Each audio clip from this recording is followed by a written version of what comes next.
Let me say very clearly, if the UK offer is unacceptable for Ireland, it will also be unacceptable for the EU. I realise that for some British politicians this may be hard to understand, but such is the logic behind the fact that Ireland is the EU member while the UK is leaving. Ireland is insisting on guarantees that there will be no hard border before negotiations can move on to trade. Well, for more on this, I'm joined now by RT's Issa Ali. Issa, so this is not getting any less complicated? No, it appears that we really have reached stalemate on the issue of a border between the Republic of Ireland and Northern Ireland. The Republic, they don't want any infrastructure on that border. They want trade to continue unfettered. They don't want to see anything brought in terms of infrastructure between the two countries. And we've heard from the Irish Foreign Minister, Simon Coveney.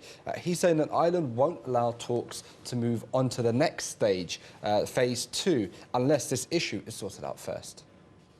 We can't be asked here to leap into the dark by opening up phase 2. I hope we can find a solution that prevents the re-emergence of a border on the island of Ireland and all of the negative consequences that flow from that.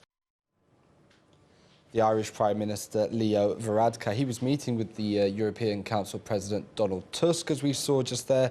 And Mr Tusk really reaffirming in Dublin today that the stance the Irish took is the stance of the EU. And we've already seen the PM in previous days saying that Ireland won't even need to veto any proposals because they have the full backing of the rest of the EU.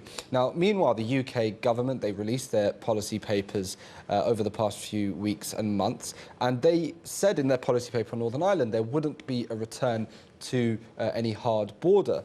But the Brexit Select Committee, or the Select Committee for exiting the EU, they've met and described the British government's proposals as untested and speculative. Even by their own admission, the government's proposals are untested and speculative, so it has yet to set out how no border can in practice be maintained, with the UK outside the single market and the customs union. Now, some suggestions have been put forward by European officials that perhaps Northern Ireland could remain in the single market and the customs union. Now, that's been rejected by the DUP.